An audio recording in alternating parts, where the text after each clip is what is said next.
देता है, पाल पोस कर आदमी बना देता है, लेकिन 4 बच्चे मिलकर अपने माँ-बाप का बुढ़ापे का सहारा नहीं बन सकते। ये सब पढ़े लिखे लड़कों में देखा गया, समझदार बच्चों में देखा गया। उनकी सारी समझदारी है माँ-बाप का लेने में।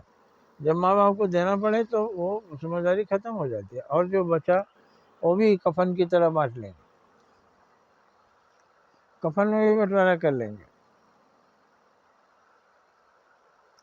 लेकिन माँ-बाप को मरने के लिए छोड़ देंगे। अब जब माँ-बाप चल नहीं पा रहे, फिर नहीं पा रहे, तो भस्मासुर की कहानी इसीलिए थी कि शिव जी को ही दौड़ा दिया। तो अपने जेब में कुछ नहीं रखोगे, सब बाँट दोगे, तो कौन तुमको पूछेगा? इतना प्यार मत कीजिए कि अपना ख्याल मत रखिए, बच्चों को दे दीजिए और फिर बच्चे आपको दाने-दाने को तरसाएँ। फिर अब नदी पोखरा में जान देने के लिए खोजिए कहाँ ठीक रहेगा। बच्चों से लड़ नहीं सकते, हल्ला-गुल्ला होगा, बच्चे बदमाश हैं, जवान हैं। तो आप सावधान नहीं रहे तो क्या करें? अपने लिए रखिए। अपना हाथ कभी मत खाली कीजिए, क्योंकि बच्चे बड़ी सेवा दिखाते हैं। बहुत श्रवण कुमार भस्मासुर हैं, बहुत प्यार दिखाते हैं। प्यार में आपसे सब मांगेंगे और सब जब दे देंगे तब उनका रूप बदल जाएगा। अब इसके पास कुछ है नहीं, कुछ मिलेगा नहीं, तो क्या इसकी सेवा करें?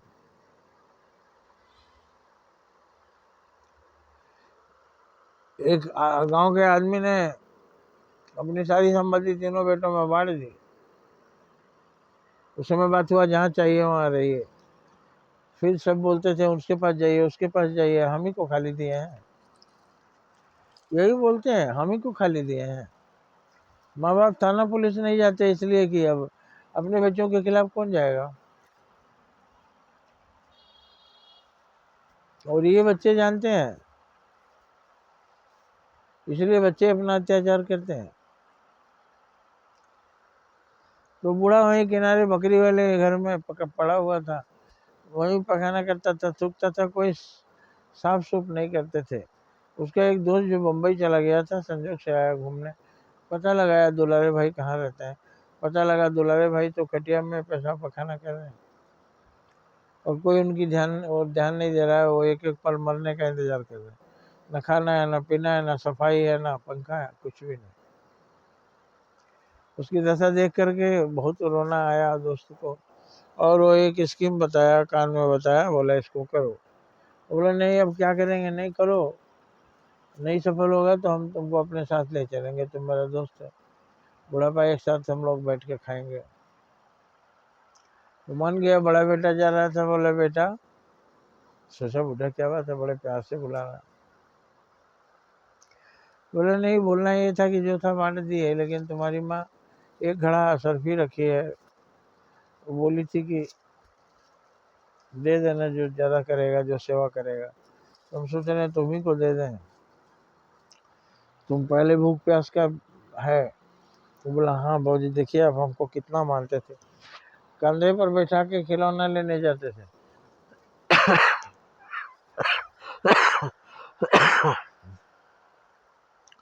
हरामखोर को अभी तक नहीं पता था कि कंधे पर लेकर जाते थे। ला रे पंखा यहाँ लगाओ ना, साफ सुफ करो, नाश्ता लाओ भाजी को। और धीरे से जाके उसको बताया कि बूढ़ा कहीं पर सर्फी एक घड़ा रखा है, माँ रखी थी, ये बोला है हमको देंगे, तो इसकी सेवा हुआ करो, ले लो वो भी, क्योंकि एक घड़ा सर्फी बहुत है। चला गया, पंखा वंखा लग गया, नाश्ता भी आ गया, साफ सुफ हो गया। दूसरा आया, उसको भी वही बात बोला, हो भी एक पंखा लगवा दिया, नाश्ता पानी आने लगा। तीसरे को भी बता दिया, तीनों सेवा करने लगे। देखिए, जब कुछ नहीं है तब कोई नहीं करेगा, जब आपके पास कुछ है तो करेगा। रोज हिलाते थे, भौजी कहाँ, कब बताइएगा, जब ऊपर चल जाइएगा तब बताइएगा। एक दिन उसकी हालत ज्यादा खराब हो गई, बेटा जो असल फी और सब कुछ था हमने दे चुके थे, ये तो अपने दोस्त के कहने से हमने परीक्षा के लिए आजमाया, तो तुम लोग उसी में साबित कर दिया कि हमको केवल धन चाहिए। अब मैं जा रहा हूँ, बॉडी का जो करना होगा करना। तो इस तरह से आप देखिए, बिना लालच का कोई अपने पिता की सेवा नहीं कर रहा है आज के युग में। लड़कियां भले कर रही हैं, लड़का लड़की दोनों को करना चाहिए, दोनों में बाप का खून है। नहीं तो तुम्हें भी अपने समय में वही मिलेगा, जो बोओगे वही काटोगे। तुम भी दाने दाने को तरसोगे, तुम्हारे बच्चे तुमको नहीं पूछेंगे। इसलिए आज अपना कर्म सुधार लो, माँ बाप की सेवा करो, नहीं तो तुम भी तड़प तड़प कर मरोगे। जय हिंद, जय भारत।